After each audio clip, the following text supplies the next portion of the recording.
अस्सलाम वालेकुम, hello guys. उम्मीद करता हूँ आप सब लोग ठीक ठाक होंगे, खैरियत से होंगे। आज का हमारा जो टॉपिक होने वाला है वो है रोटेशनल मोशंस में। जिस तरह के आप लोगों को पता है कि डायनामिक्स का चैप्टर हमने पढ़ा हुआ है, उसमें हमने मोशन को डिस्कस किया था कि मोशन हमारे पास क्या होती है। ठीक है, एक मूविंग ऑब्जेक्ट, जब एक ऑब्जेक्ट अपनी पोजीशन को चेंज करे, एक जगह से दूसरी जगह वो मुंतकिल हो जाए, ट्रांसफ़र हो जाए या शिफ्ट हो जाए, तो उसको हम मोशन कहते हैं। मोशन हमारे पास बहुत सारी किस्मों की होती है, translatory motion, vibratory motion, rotatory motion. फिर ट्रांसलेटरी के अंदर हमारे पास और मोशंस होती है, rectilinear motion, in straight line motion, in curve line motion, zigzag motion. ये सारी चीज़ें हमारे पास फिर ट्रांसलेटरी मोशन में आ जाती है। तो इस तरह उनको हमने डिस्कस किया हुआ है ऑलरेडी। अगर किसी ने नहीं देखा तो वो पिछली वीडियोज़ को देख ले।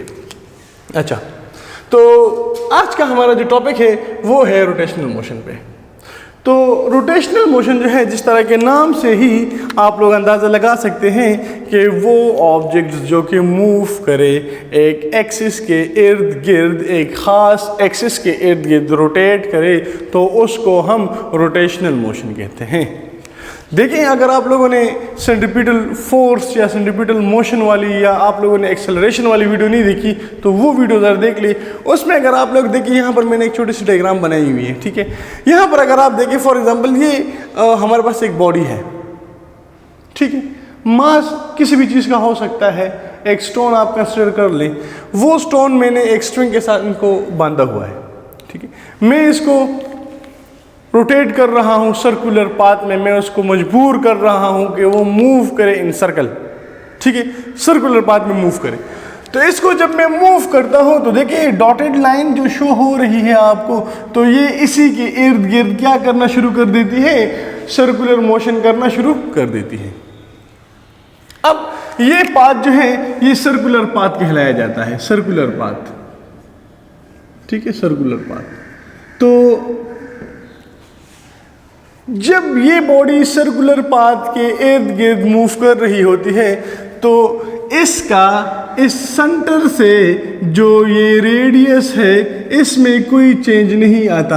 अगर ये बॉडी यहाँ पर हो, ये बॉडी यहाँ पर है, या ये बॉडी यहाँ पर है, या ये यहाँ पर है, एनीवेयर अगर ये इस सर्कल में जहाँ पर भी है तो इसकी एक्सिस ऑफ रोटेशन में चेंज नहीं आता। अब एक्सिस ऑफ रोटेशन क्या है? वो पॉइंट जहां से ये बॉडी क्या कर रही है, रोटेट कर रही है, उसको हम एक्सिस ऑफ रोटेशन कहते हैं। या सिंपल अल्फाज में वो पॉइंट जिसके इर्द गिर्द ये बॉडी मूव कर रही है। तो ये बॉडी जो मूव कर रही है ये इस पॉइंट के इर्द गिर्द मूव कर रही है, और यही पॉइंट हमारे पास एक्सिस ऑफ रोटेशन बन जाता है। ठीक है, ये हमारे पास वो एक्सिस है जिसके इर्द गिर्द ये बॉडी क्या कर रही है, मूव कर रही है। ये एक्सिस ऑफ रोटेशन है। तो देखिए, हमने सिंपल डिफिनेशन लिखी हुई है, rotational motion, an object moves in a circular path around a fixed axis. जब ये बॉडी मूव करे एक सर्कुलर पाथ में अराउंड अ फिक्स्ड एक्सिस, तो उसको हम क्या कहते हैं, रोटेशनल मोशन। ठीक है, और इस बॉडी की position, its position changes continuously. आप लोग देख सकते हैं कि इसकी पोजीशन कंटिन्यूअसली क्या हो रही है, चेंज हो रही है। ठीक, कंटिन्यूअसली इसकी पोजीशन में चेंज आ रहा है। इसके मेन पॉइंट हमारे पास क्या है, जब भी आप रोटेशनल मोशन को डिस्कस करें तो देखिए इसके कुछ ही मेन पॉइंट्स हैं। सबसे पहले तो आपने देखना ये है कि ये बॉडी एक खास एक्सिस के इर्द गिर्द मूव कर रही है या नहीं।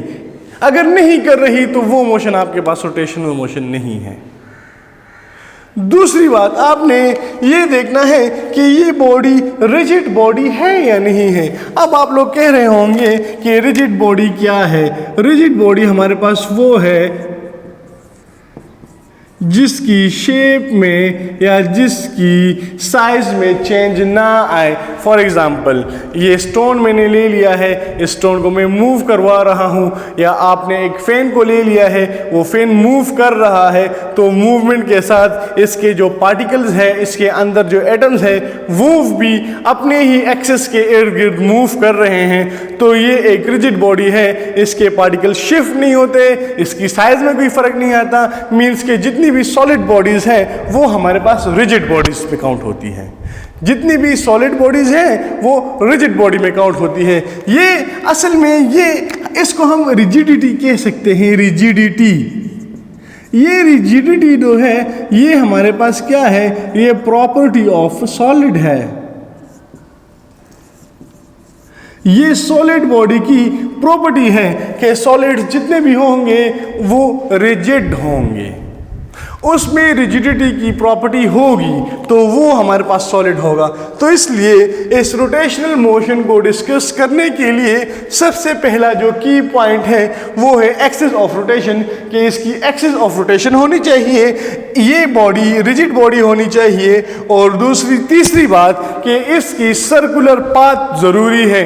अगर ये सर्कुलर पाथ में मूव ना करें, मीन्स कि इसके इस रेडियस में चेंज आए। फॉर एग्जांपल अब ये इतना है, दूसरी पोजीशन पर ये इतना बन जाता है, तीसरी पोजीशन पर जो कि पॉसिबल नहीं है वो उतना मतलब कि ज़्यादा बन जाता है। तो इस तरह की मोशंस हमारे पास सर्कुलर मोशंस या रोटेटरी मोशंस नहीं हुआ करती। ठीक है, तो रोटेशनल मोशन हमारे पास ये तीन चीज़ें इसमें बहुत ही ज़्यादा ज़रूरी है। Axis of rotation, rigid body and circular path, ये तीन चीज़ें ज़रूरी है। अगर ये तीन चीज़ें ना हो तो रोटेशनल मोशन पॉसिबल नहीं है। ठीक है, और इसमें हमने ये एग्जांपल्स लिखी हुई हैं, अगर आप लोग देख लें, ये हमारे पास रोटेटिंग व्हील है, एक हमारे पास अर्थ रोटेशन है और दूसरा मूविंग फैन है, और भी आप एग्जांपल ले सकते हैं, लेकिन ये एग्जांपल्स हमारे पास जो है ये रोटेशनल मोशंस की हैं। ठीक है, तो अब उम्मीद करता हूँ आपको समझ आ गई होगी कि रोटेशनल मोशन क्या है, रिजिड बॉडी का कंसेप्ट क्या है, एक्सिस का कंसेप्ट क्या है और सर्कुलर पाथ का कंसेप्ट क्या है। ठीक है, अच्छा, इसके बाद अगर किसी को मसला हो ट्रांसलेटरी मोशन में तो वो प्रीवियस वीडियो देख ले। इसके बाद हम जो डिस्कस करने वाले हैं, जो हमारा दूसरा टॉपिक है, वो है बेटा याद रखें मास पे, सेंटर ऑफ मास पे, सेंटर ऑफ ग्रेविटी पे। ये इंतहाई इंपॉर्टेंट टॉपिक है और बहुत ही एक दूसरे के साथ रिलेवेंट है। अगर आपको वो इस पर समझ ना आए तो मीन्स कि आप मतलब कि फिर ये एक मेन हिस्सा है फिजिक्स का। तो वो इंशाल्लाह हम डिस्कस करेंगे कि मास, सेंटर ऑफ मास और ग्रेविटी, जो सेंटर ऑफ ग्रेविटी है, ये इसमें क्या फ़र्क है, और दूसरी बात कि ये हमारे पास वेरी कैसे करती है, इसके और जो हमारे पास और एस्पेक्ट्स है उसको हम देखेंगे इंशाल्लाह। हमारा जो अगला टॉपिक है वो सेंटर ऑफ मास पर होने वाला है, सेंटर ऑफ ग्रेविटी पर होने वाला है, इसके डिफ्रेंशिएशन पे होने वाला है। फिर हम डायग्रामेटिकली भी शो करेंगे कि सेंटर ऑफ पॉइंट जब हमारे पास एक बॉडी मूव कर रही होती है तो उसमें चेंजेस आती है नहीं आती। तो ये सारी चीज़ें हम डिस्कस करेंगे। फिर मुख्तलिफ शेप्स में भी हम डिस्कस करेंगे। फॉर एग्ज़ाम्पल एक रेगुलर शेप है और इरेगुलर शेप्स है कि उसमें हमारे पास सेंटर ऑफ मास में या सेंटर ऑफ ग्रेविटी में चेंजेस आती हैं, शिफ्ट होती है या नहीं होती। तो इन सारी चीज़ों को हम डिस्कस करेंगे।